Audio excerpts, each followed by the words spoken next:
caro aluno do curso Elite 1000. Eu sou o historiador Fagner Bezerro, seu professor de História. O tema da nossa aula de hoje é interiorização portuguesa na América e as rebeliões coloniais. Nós vamos começar identificando características do Brasil colônia durante o período da União Ibérica. A União Ibérica, para quem não lembra, foi o período que iniciou-se em 1580 e terminou em 1640.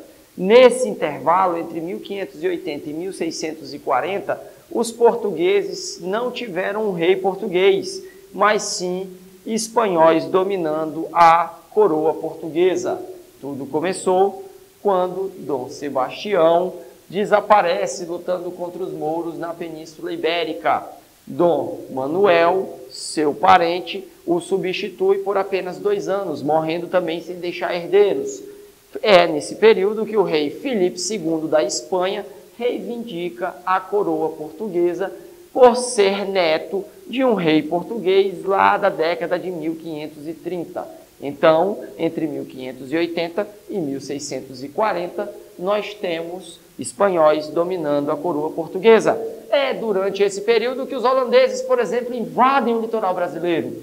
Lembra-se que os holandeses invadiram a capital, Salvador, foram expulsos pelas autoridades portuguesas e anos depois retornaram ocupando a região de Pernambuco? Foi em Pernambuco que eles fundaram o Brasil holandês. Maurício de Nassau, o governador da região, que desenvolveu uma grande atividade comercial. Olinda torna-se, na região de Pernambuco, o centro cultural, o centro administrativo, o principal centro urbano do Brasil colônia. Anos mais tarde, eles são expulsos pelos portugueses, quando em 1640 você tem, então, a restauração, o movimento de retomada, onde o novo rei de Portugal irá assumir e comandar a coroa e as colônias ao redor do planeta. Então, vamos começar nossa aula de hoje identificando as características da interiorização. Acompanhe comigo no mapa. A linha de Tordesilhas dividia as terras portuguesas, a leste da linha, das terras espanholas, a oeste da linha. A situação é que, enquanto os espanhóis estão com vários vice-reinos, estão preocupados em desenvolver uma exploração mineral na América Andina, os portugueses iniciam gradativamente um processo de interiorização. Neste processo, nós temos fluxos em diversas áreas, no Nordeste, no Centro-Oeste, mas também no Sul do país, que possibilitam a ocupação e, posteriormente, a formação de um território muito mais extenso, muito maior do que os portugueses tinham direitos. São elementos da interiorização portuguesa a atividade pecuária. A atividade pecuária principalmente na região Nordeste e Sul do país. A atividade pecuária, ela acaba se desenvolvendo no período inicial junto com as capitanias hereditárias. As primeiras cabeças de gado chegam ao Brasil em 1534. Só que o gado criado junto com a atividade agrícola não era benéfico para a população local. Por quê? E muito menos para a coroa portuguesa. O gado e a cana-de-açúcar, ao conviverem juntos, acabavam gerando um prejuízo, pois o gado pisoteava os canaviais e se alimentava da cana. Foi quando, em 1701, você tem a proibição da atividade pecuária no litoral. A proibição da atividade pecuária no litoral força estrategicamente o direcionamento do gado para o interior. O gado é criado solto. Conforme o gado vai avançando nas terras, o gado recebe uma marca, a marca é a marca da coroa portuguesa, assim as terras passarão a serem ocupadas pelos portugueses. Primeira característica da interiorização, a pecuária, principalmente no sul, centro-oeste e nordeste do Brasil. As missões jesuítas, os missionários jesuítas acabaram desenvolvendo missões, aldeamentos missionários em diversos lugares. Esses aldeamentos têm uma função muito específica. O aldeamento tem a função de aculturação do nativo. O que é aculturar? Aculturar é tirar a cultura local e impor a cultura portuguesa. Como você acultura um índio? Como o jesuíta acultura um índio? Primeiro, ele ensina a língua portuguesa. Segundo, ele catequiza e faz o índio se tornar um cristão, confessar a fé católica. E terceiro, estimula os casamentos mistos, para que portugueses relacionem-se com indígenas, gerem filhos, e esses filhos tornem-se portuguesinhos, que vão continuar o processo de ocupação do Brasil. As drogas do sertão. As drogas do sertão são itens extraídos do interior da região amazônica que tinham duas grandes finalidades, duas grandes características. Anote, as drogas do sertão destacam-se por terem funções culinárias, mas também por serem utensílios desenvolvidos com funções medicinais.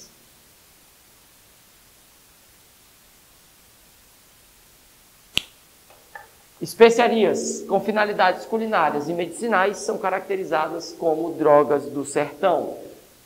E por último, mas não menos importante, o bandeirismo, as entradas e bandeiras. Lembre-se bem, os bandeirantes desenvolveram o processo de ocupação da região. Haviam dois tipos de bandeira mais famosas. Bandeira de apresamento, aquelas que buscavam indígenas no interior, principalmente nas missões jesuíticas, para utilizar o indígena como mão de obra no litoral. E a missão de prospecção, a bandeira, de prospecção. A bandeira de prospecção é aquela que ia em busca de minérios, é aquela que irá desenvolver, a partir ali de meados do século XVII, um conhecimento da região das Minas Gerais e de iniciar o processo da mineração. Então, são as bandeiras de prospecção que realizam o tão sonhado mito, o tão sonhado, o tão desejado e idealizado sonho do Eldorado. A possibilidade dos portugueses, a partir de agora, desenvolverem uma exploração mineral, principalmente ouro e diamante, na região das Minas Gerais. Então, a interiorização na colônia portuguesa, ela aconteceu por meio da atividade pecuária, das missões jesuítas, das drogas do sertão e das bandeiras. Acompanhem comigo. Enquanto nós temos o ciclo da cana-de-açúcar entrando em processo de declínio com a concorrência, lembrem-se, aqueles holandeses que foram expulsos pelos portugueses da região do Recife acabam deslocando-se para as Antilhas, para a região do Caribe, e acabam produzindo açúcar com melhor qualidade e com um preço muito menor do que o açúcar português, gerando a concorrência gera a queda da produção, a queda da venda, da comercialização do açúcar português na Europa. Assim, nós temos um novo ciclo que se inicia, que é o ciclo da mineração. Agora preste atenção, se você não se atentou para algo, você vai aprender isso agora. Esse é o bizu da nossa aula de hoje. Fica atento. O ciclo do pau-brasil foi desenvolvido no período pré-colonial. O ciclo da cana-de-açúcar substitui o pau-brasil e gera um lucro elevado para os portugueses. O ciclo da mineração foi o auge da produção aurífera, principalmente ali entre o final do século, meados para o final do século XVII e o início do século XVIII. Mas todos esses ciclos ruíram, sendo substituídos ainda na época do Império pelo ciclo do café, principalmente durante o Segundo Reinado.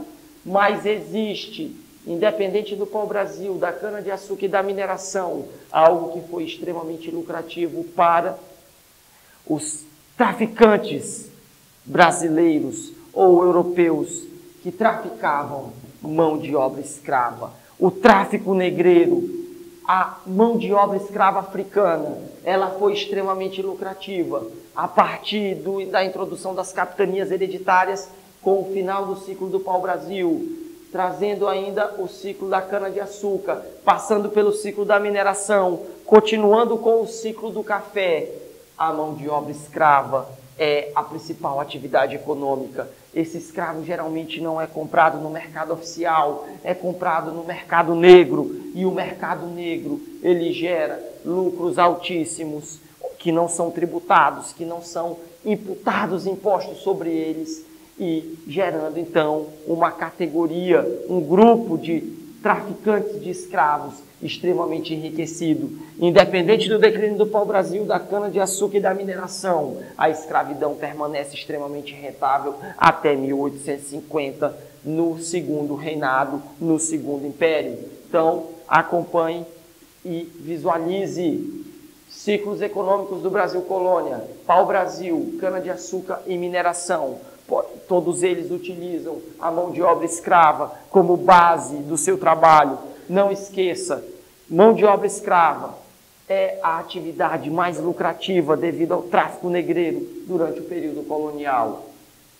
A atividade da mineração, descoberta pelos bandeirantes paulistas, que desenvolviam bandeiras de prospecção e acharam as primeiras jazidas auríferas na região do atual estado de Minas Gerais, a região que irá formar-se a partir do século XVII para o século XVIII, a capitania das Minas Gerais. Essa é a área no interior do Brasil, no interior da região sudeste do país, onde a atividade da mineração irá se desenvolver e irá se tornar extremamente lucrativo para as autoridades portuguesas. A restauração, lembre-se bem, a restauração 1640, quando portugueses conseguem se livrar dos espanhóis que os dominavam durante a União Ibérica, e a descoberta das Minas Gerais, são essenciais para recuperar a economia portuguesa. A economia portuguesa estava deficitária, estava enfraquecida com a concorrência do açúcar holandês das Antilhas, necessitando então de uma nova atividade econômica que pudesse superar o açúcar e tornar de novo a economia portuguesa estável, para que a coroa portuguesa pudesse obter recursos e extrair esses recursos da colônia, da sua colônia, na América, que nós chamamos de Brasil. Então, a restauração 1640 e a descoberta das Minas Gerais, meados do século XVII, são essenciais para uma recuperação econômica portuguesa na nossa região.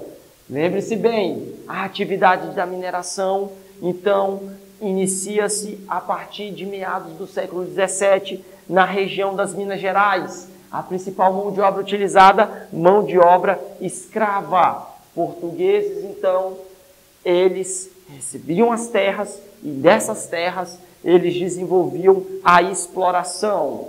Como não havia recursos para desenvolver toda a atividade da mineração, as áreas eram organizadas em leilões. Esses leilões funcionavam assim: você dividia o território em datas. Essas datas, então, são pedaços deste território. O primeiro leilão é muito simples. Pedaço desta terra pertence à coroa portuguesa. Então, é uma terra onde tudo que foi extraído é exclusivo da coroa portuguesa. Outras áreas, então, são distribuídas conforme a quantidade de escravos, a quantidade de africanos que poderiam ser colocados para trabalhar nessas áreas. Observe, quanto mais escravos você tem, mais rico você se torna, mais você pode explorar, mais impostos você vai pagar. Então, a região das Minas Gerais torna-se alvo de um grande fluxo de migração. Mais de 600 mil portugueses saíram da Europa e chegaram à região das Minas Gerais durante o período da mineração. Milhares de pessoas saíam do Nordeste, saíam do Sul e se embrenhavam nessa disputa por enriquecimento rápido, nessa disputa pelo tão sonhado, pelo tão desejado, pela tão cobiçada ideia de riqueza, de obtenção de elevados lucros. A Guerra dos Emboabas. A Guerra dos Emboabas é um importante conflito do período colonial na região das Minas Gerais. Lembre-se bem, bandeirantes e portugueses começam a disputar espaço, começam a disputar a posse do território. Quem encontrou as áreas? Os bandeirantes. Os bandeirantes, então, achavam-se no direito de serem os únicos a poderem explorar os minérios na região das Minas Gerais. Os portugueses dão aquela risada. Eles pensam, como vocês, brasileiros, americanos, acham que nós, portugueses, proprietários de toda a colônia, iremos deixar vocês explorarem? Então, emboaba o termo dado a esses portugueses, a esses indivíduos que vinham de fora, um termo pejorativo, foi utilizado para designar esse conflito, que colocou frente a frente bandeirantes e portugueses. E como você deve imaginar, os portugueses vendem os bandeirantes que se achavam no direito de serem os únicos que têm a condição de explorar a terra, acabam não somente sendo expulsos da região, mas sendo proibidos também de retornar e de desenvolver qualquer tipo de atividade. Então, a Guerra dos Emboabas, que aconteceu entre 1707 e 1709, na região das Minas Gerais, foi um primeiro conflito nessa área de mineração que nós temos na colônia portuguesa da América. Neste mesmo período, ao iniciar a exploração da atividade mineral, a coroa portuguesa começa a criar instituições para evitar o contrabando, para evitar que recursos fossem evadidos sem a devida tributação.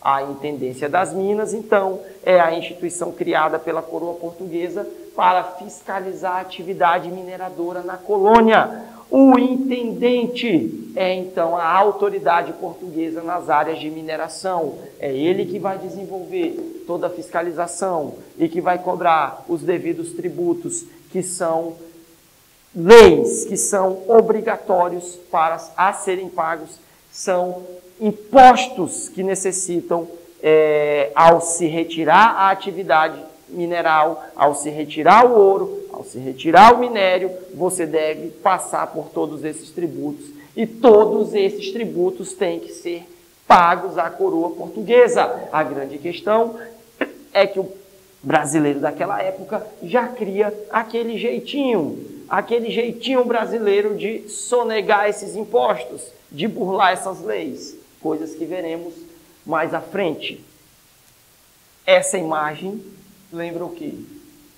Um santo católico, só que com o fundo falso. É aqui que se cria a expressão santinho do pau oco.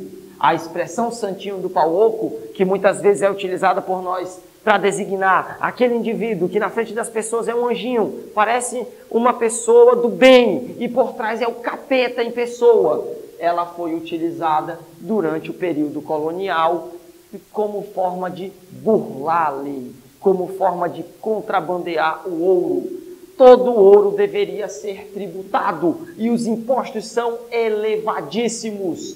Cada vez mais que o minério ele expande-se, quanto mais a extração ela torna-se elevada, mais impostos a coroa portuguesa irá cobrar para obter lucros altíssimos. Só que esses lucros nunca são suficientes, porque a coroa portuguesa é formada por uma corte, por uma nobreza parasitária, que suga todos os recursos, que demanda altos custos para o seu desenvolvimento. E esses custos são pagos com os impostos, tributos, pagos pelos colonos brasileiros. Então, como funcionava?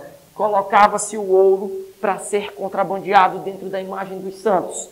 Ao passar pelas instituições, pelas fiscalizações portuguesas, o indivíduo, na maior cara de pau, dizia que estava fazendo uma procissão, que estava cumprindo uma promessa, que faria então, que havia feito um voto a determinado santo.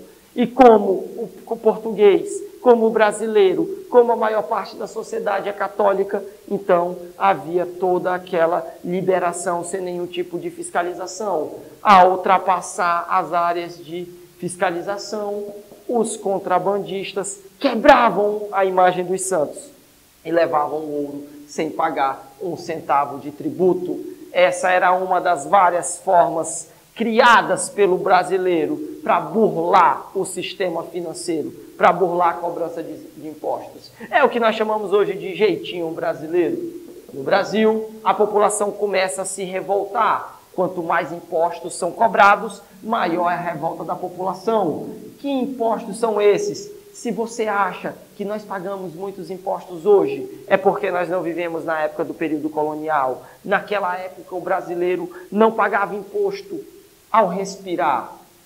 No mais, tudo que ele fazia era tributado, tudo que ele fazia era pago, uma parte como impostos à coroa portuguesa. São vários os impostos. O quinto é aquele mesmo imposto criado no início das capitanias hereditárias, lá com as cartas de doação e a carta foral, que estabelecia que 20% de tudo que fosse produzido, 20% de tudo que fosse extraído, tinha que ir diretamente para a coroa portuguesa. Agora observe que do restante você tem que pagar dezenas de outros impostos. A captação, um imposto específico na região de mineração. Para cada escravo que você tiver desenvolvendo a extração mineral em jazidas auríferas, 17 gramas de ouro tem que ser paga. Ou seja, quanto mais escravos você tem, mais você paga. Imagine, 10 escravos, 170 gramas de ouro. 100 escravos, 1,7 kg de ouro. Quanto mais escravos você tem, mais impostos você tem que pagar. A derrama era um imposto que recaía sobre toda a população de uma determinada vila, de uma determinada região. Era cobrada a quantia de 100 arrobas anuais de ouro, o equivalente a aproximadamente 1,5 toneladas. Imagine bem, se a mina começa a ser explorada, você tem um desenvolvimento e um crescimento da produção. O que vai acontecer com o tempo? A mesma coisa que acontecia na Europa. O minério começa a se esgotar, as minas começam a ficar exauridas. E a coroa portuguesa pensa o quê? Vamos diminuir os impostos, já que os colonos não têm como pagar? É claro que não. A coroa portuguesa diz, se vira, negão. Então, dá o seu jeito. Ou seja, se não tem ouro, se vira. Não tem como pagar o imposto? Não se preocupe, eu tomo tudo que você tem. É isso que significa derrama. O confisco de bens e propriedades, um dos elementos que irá formar, que irá causar a Inconfidência Mineira na região das Minas Gerais. E as entradas? As entradas são impostos comuns nos dias de hoje. Os pedágios pagos ao entrar e sair na capitania. Se você quer, se você sonha em se tornar rico, você paga para entrar, paga para sair, paga para ficar. E vai ficar rico quando? Isso mesmo, nunca. As entradas, então, são pagos não somente por pessoas, mas também por animais que serão utilizados para transportar as cargas. Perceba os altos impostos que são imputados à população colonial e, naturalmente, isso tende a gerar cada vez mais revolta. Só que esses impostos não são exclusivos da região da mineração, das Minas Gerais. São impostos cobrados em todas as áreas. Claro, o quinto, por exemplo, é um imposto cobrado em qualquer lugar, assim como outros impostos para você ir e vir, se locomover, para comprar produtos, para comercializar. A vida é extremamente difícil. A vida do colono, a vida do brasileiro é extremamente complicada. E o resultado é, quando, lembre-se bem do que eu vou dizer, a crise é apenas política, vai tudo muito bem, obrigado. Quando a crise começa a afetar o seu estômago e o seu bolso, quando você pega a sua mão, coloca no bolso da calça e só sente suas pernas, é sinal de que está na hora de você se revoltar. É sinal de que está na hora de você questionar. As rebeliões nativistas são as rebeliões com um caráter de questionamento da autoridade portuguesa. Então você tem colônia versus a metrópole, colonos versus portugueses, revolta de Beckman, guerra dos Emboabas, revolta de Filipe dos Santos, guerra dos Mascates. São esses conflitos que nós veremos após o nosso intervalo. Tire aqueles 5 minutinhos para tomar aquela água, dar aquela respirada e fazer aquela flexão para já treinar para sua aprovação no concurso militar. Até mais, volto já já. Estamos de volta com as nossas rebeliões nativistas durante o período colonial. Vamos detalhar cada uma delas agora. Revolta de Beckman, inclusive foi alvo de uma questão da ESA. Você que fez a prova no ano de 2018, havia uma perguntinha lá sobre a revolta de Beckman que nós vamos resolver na nossa aula de resolução. São Luís do Maranhão é o local do conflito. Anota no teu caderno. Insatisfação com a Companhia de Comércio do Maranhão, que monopolizava e encarecia as mercadorias. Insatisfação com a falta de escravos, que dificulta a produção local. Esses são os elementos das insatisfações dos revoltosos maranhenses.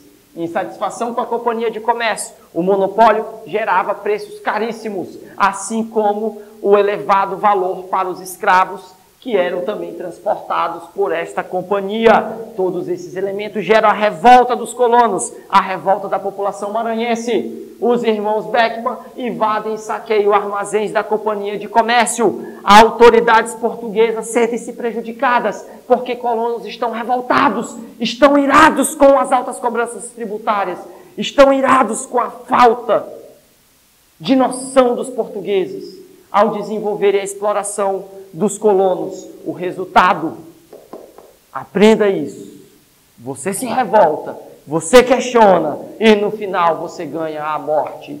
Os irmãos são enforcados para servir de exemplo, para que em nenhum outro lugar haja essa mesma motivação. 1684 é o período da revolta dos Beckman.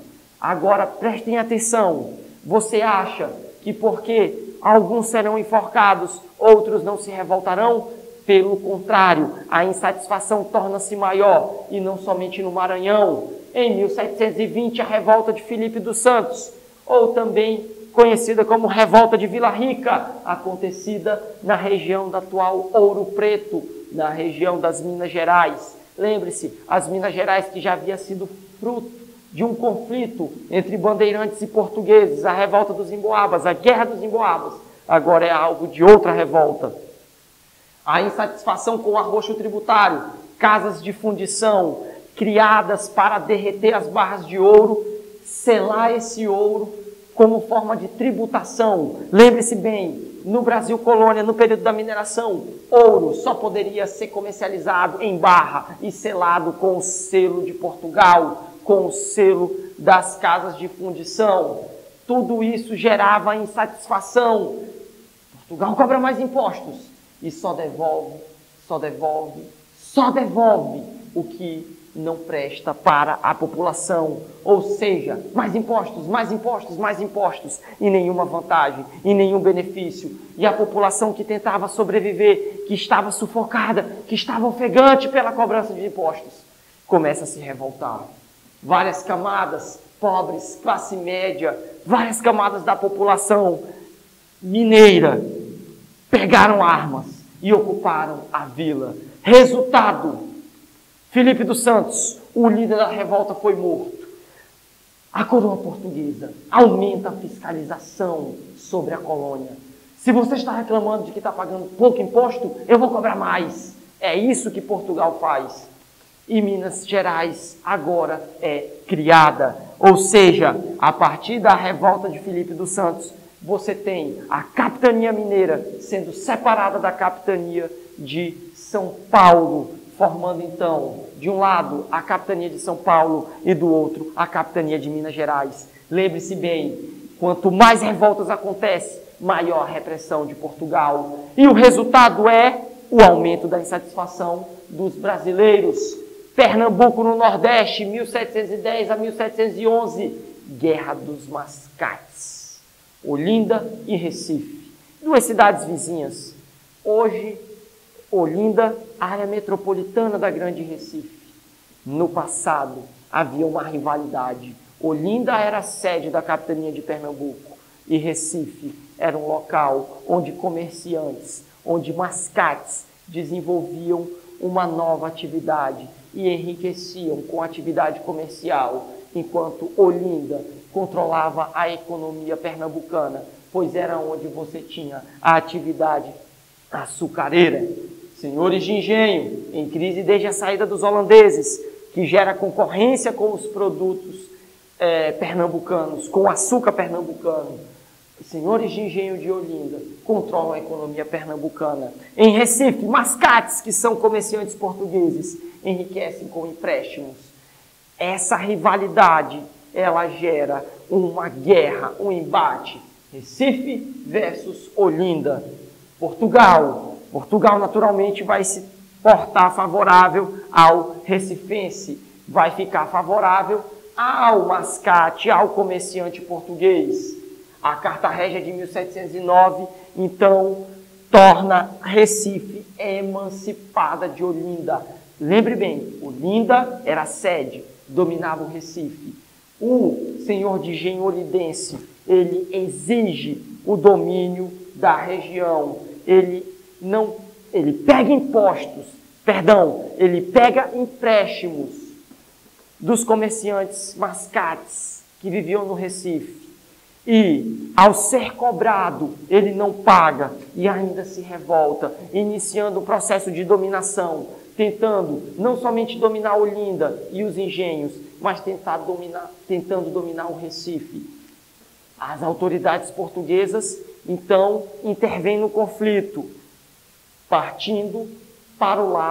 tomando partido para o lado do Recife. Resultado, em 1709, Recife se torna independente. Em 1710, os olindenses, revoltados com as autoridades portuguesas, invadem o Recife e iniciam a Guerra dos Mascates. O que era insatisfação pelo enriquecimento português e pelo empobrecimento do senhor de engenho, torna-se agora um conflito com a invasão de Olinda ao Recife.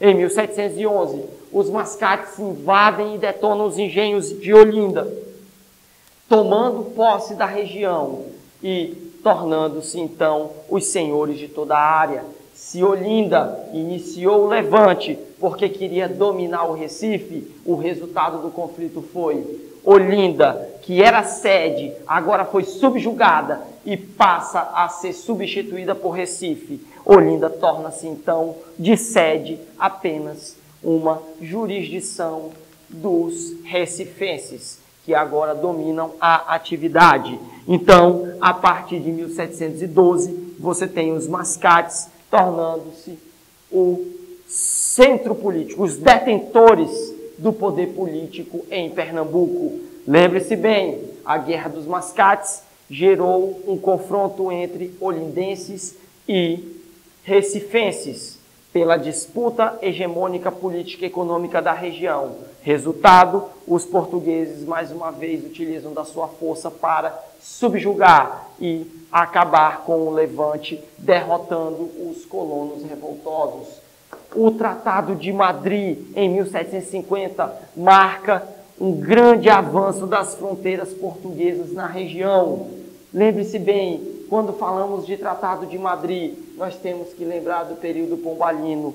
O Marquês de Pombal. O Marquês de Pombal, aquele filósofo iluminista, aquele ministro do Estado português, caracteriza o despotismo esclarecido em Portugal, um assunto que nós já vimos na nossa aula sobre iluminismo. Lá no século XVIII, você tem a expansão de uma nova concepção que questiona, que substitui o absolutismo, trazendo para o século XVIII o liberalismo clássico, o liberalismo político, o liberalismo econômico. É o iluminismo, o século das luzes, o uso da razão. Este Marquês de Pombal atua de forma essencial para a obtenção de mais lucros pelos portugueses com a sua colônia na América. Em 1763, o Marquês de Pombal transfere a capital do Brasil, a capital que antes era Salvador, agora se tornará o Rio de Janeiro. Então, ele centraliza o poder político na região sudeste, na região centro-sul. Por quê? Porque estava próximo das Minas Gerais. Então, facilitava o controle e a fiscalização sobre a atividade da mineração, aquela atividade que era mais lucrativa. O Marquês de Pombal ainda expulsa os jesuítas do Brasil e das outras colônias portuguesas na América. Lembre-se, aqueles jesuítas que iniciaram com o processo de aculturação, com o processo de expansão, com o processo de proliferação da língua portuguesa, que irá garantir a posse do território, a posse das fronteiras do interior do país aos portugueses após o Tratado de Madrid. São expulsos pelos portugueses, são expulsos estes jesuítas pelo Marquês de Pombal, que vê nos jesuítas um prejuízo, uma vez que eles dificultam a atuação da coroa portuguesa na colônia. O uso do nativo como súdito de Portugal, a lei do diretório, o famoso Diretório dos Índios, aquela legislação indigenista de 1755, ela estabelece que agora o índio ele tem um papel fundamental na colonização portuguesa. O índio civilizado, o índio aculturado, o índio que fala português e que é católico, ele é um súdito do rei de Portugal. Sendo um súdito do rei de Portugal, ele será utilizado para desenvolver o processo de colonização e para buscar mais índios, para passarem pela aculturação e se tornarem também novos súditos. O Marquês de Pombal cria políticas para o fortalecimento do Estado português na América e torna essencial a colonização de novas áreas, possibilitando então a culminância do Tratado de Madrid. Observe que a linha de Tordesilhas separava o lado leste das terras para os portugueses, enquanto o lado oeste estava a mando dos espanhóis. Agora veja bem também que a pecuária, as missões jesuítas, as bandeiras e as demais atividades, as drogas do sertão na região amazônica, todas essas atividades vistas na nossa aula de hoje serviram para interiorizar as fronteiras, para expandir as fronteiras portuguesas na América, tornando então possível a conquista de novas áreas. E o Brasil, ele obtém muito mais do que o dobro que ele tinha direito por meio daquelas políticas de interiorização, da atividade pecuária, das drogas do sertão, das missões jesuítas e das entradas e bandeiras, culminando agora com o Tratado de Madrid. O Tratado de Madrid de 1750 reconfigura as fronteiras da colônia portuguesa na América. O Tratado de Madrid será, até 1777, o tratado que permanece estabelecendo os limites fronteiriços do Brasil colônia, sendo substituído pelo Tratado de Santo Ildefonso, aquele mesmo que em 1777 reconfigura áreas no sul do país, áreas de conflitos, principalmente nas colônias do Sacramento, na região dos 7 povos das missões, que nós veremos nas nossas próximas aulas. Rebeliões emancipacionistas. Estamos chegando ao final do período colonial. Nós temos 2 grandes revoltas, as que são mais cobradas do período colonial nas provas e nos concursos. A rebelião nas Minas Gerais, a Inconfidência Mineira. Lembre-se, sobre Inconfidência Mineira, 1789, você tem a figura de Tiradentes como o grande mártir, como o grande líder. A Inconfidência Mineira é uma revolução que traz características da Revolução Americana, que traz características do iluminismo francês do século XVIII, assim como a independência dos Estados Unidos. A Inconfidência Mineira traz, então, aspectos ligados à igualdade, à liberdade. E a bandeira mineira, como você pode observar, está baseada no tripé, nas cores da bandeira francesa, nas cores da bandeira norte-americana, onde você tem a seguinte frase: libertas, que será também. Ou seja, liberdade antes tarde do que nunca. A Inconfidência Mineira tinha o objetivo de romper com o pacto colonial, de romper com aqueles altos impostos, aqueles altos tributos pagos. Lembre-se bem, o imposto da derrama, cobrado uma única vez, que se tem relato na historiografia da colônia portuguesa na América. Mas a derrama, ela passa, então, a ser arquitetada, a ser planejada para ser cobrada em 1789, quando os inconfidentes, membros das elites mineiras, os ricos comerciantes, os ricos senhores de escravos, aqueles que eram os grandes contratadores, que tinham grandes minas, grandes áreas de exploração, organizam-se com base nesses ideais iluministas, com o objetivo de romper com Portugal e adotar um regime republicano. Este regime republicano traria para São João del Rei, a capital da República Mineira, o objetivo de criar indústrias, a fundação de uma universidade em Vila Rica para fomentar o conhecimento iluminista na região das Minas Gerais. Outro objetivo, acabar com o monopólio comercial português, enfraquecendo assim os altos tributos e tornando Minas Gerais independente. Lembre-se disso, a Inconfidência Mineira tem um caráter elitista. O objetivo é liberdade de comércio, jamais liberdade para os escravos, jamais uma igualdade entre as pessoas. Os interesses são ligados ao iluminismo, mas sempre com restrições, sempre para satisfazer os interesses da elite local, da elite colonial. Satisfazendo os interesses da elite, o restante é indiferente. Adotar o serviço militar obrigatório. Então, essas características eram bases do movimento revolucionário mineiro. Resultado, nós já conhecemos. No dia da derrama, o Visconde de Barbacena chega para cobrar os impostos e um dos inconfidentes, com medo, porque não tinha dinheiro para pagar os impostos que ele devia ao Estado, sugere: eu não tenho dinheiro, mas eu tenho uma informação. Eu posso entregar todo um motim, todo um levante que visa acabar com a dominação portuguesa na região das Minas Gerais.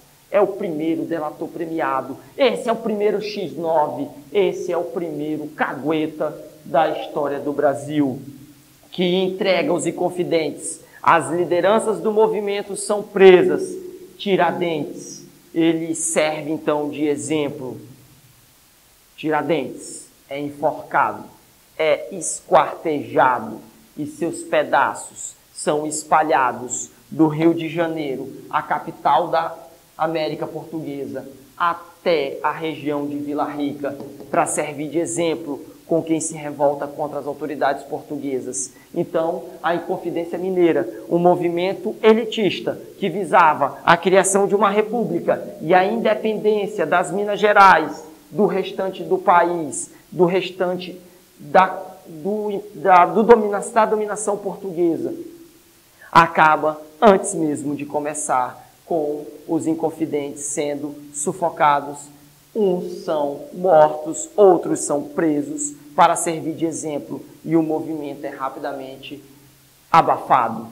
Outro grande movimento do final do período colonial, do final do século XVIII, é a Conjuração Baiana. Conjuração Baiana, também conhecida como Revolta dos Alfaiates. Essa Conjuração Baiana tem uma distinção muito clara da Inconfidência Mineira. Qual é? Se nas Minas Gerais você tem as elites comandando a revolução, na Bahia você tem camadas populares desejando não somente liberdade econômica, mas também igualdade.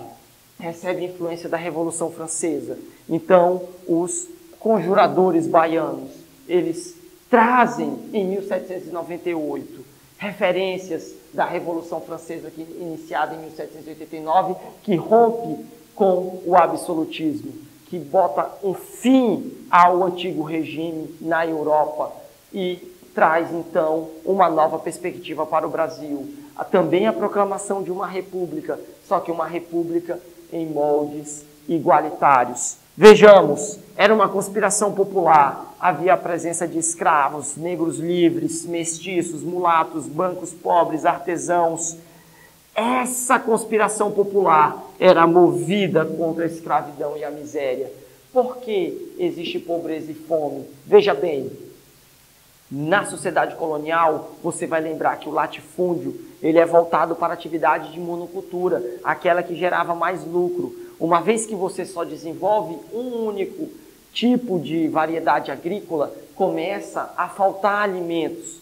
E esses alimentos precisam ser importados, precisam ser comprados de outras áreas do Brasil.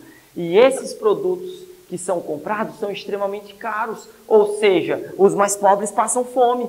E as autoridades portuguesas não estão nem um pouco preocupadas com a vida do mais pobre, com a vida do popular com a vida do miserável.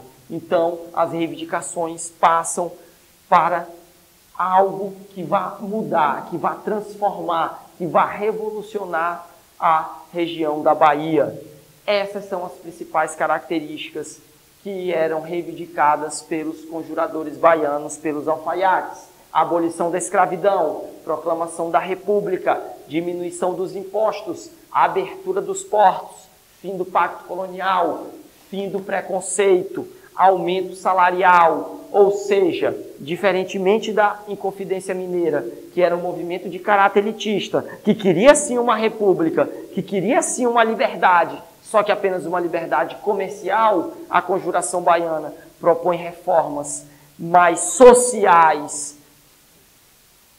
Por sua vez, o resultado é o mesmo. A repressão da coroa portuguesa, antes mesmo da conjuração acontecer, as autoridades portuguesas descobrem os líderes, descobrem aqueles que estavam espalhando na cidade pasquins, folhetos que traziam: vamos fazer uma revolta, vamos acabar com o domínio português. Esses revoltosos, eles são presos, eles são, boa parte deles, assassinados, executados, para servir de exemplo com quem se revolta contra a autoridade portuguesa.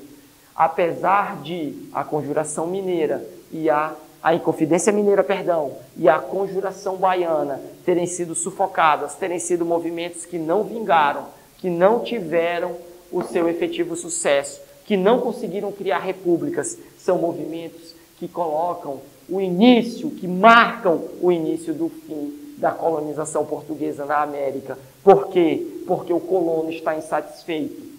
E no início do século XIX, a situação na Europa irá se agravar. Napoleão Bonaparte irá invadir Portugal e a família portuguesa fugirá para sua colônia, transformando então a conjuntura e realmente colocando um ponto final no domínio português na nossa região. É o tema da nossa próxima aula de História do Brasil, a independência do Brasil, a chegada da família real, os tratados firmados com a Inglaterra, as invasões napoleônicas e todo o processo e toda a conjuntura que se forma. Lembrando sempre que no dia 7 de setembro de 1822, o Brasil deixa de ser uma colônia para tornar-se livre, para tornar-se uma monarquia, para tornar-se um império. Eu sou o historiador Fagner Bezerra, o seu professor de História aqui no curso Elite 1000. Bons estudos, faca na caveira. Até a próxima.